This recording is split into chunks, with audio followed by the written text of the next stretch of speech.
কেন শালবনী থানার পুলিশ অভিষেক বন্দ্যোপাধ্যায়ের বাড়িতে?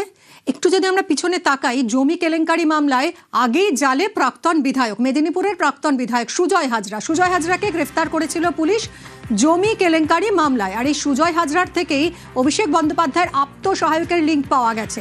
কিন্তু কি কারণে গ্রেফতার করা হয়েছিল সুজয় হাজরাকে জানবো। সঙ্গে রয়েছে শোভন। সুজয় হাজরার গ্রেফতারির কি কারণ ছিল?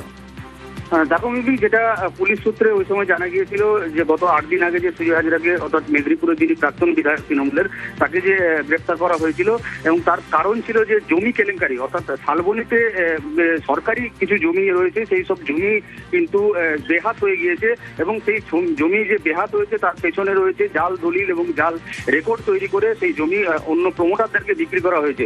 এমনই স্পেসিফিক অভিযোগ ছিল। সেই অভিযোগের ভিত্তিতেই কিন্তু গত 8 দিন আগে, অর্থাৎ গত শনিবার, বিধায়ক, যে প্রাক্তন বিধায়ক ছিলেন মেদিনীপুরের সুজয় হাজরা, তাকেই কিন্তু গ্রেফতার করেছিল শালবনী থানার পুলিশ।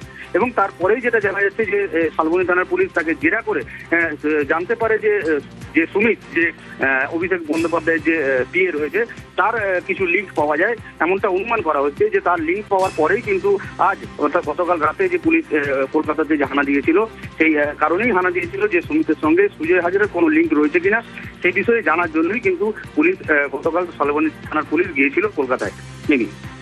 ধন্যবাদ শোভন।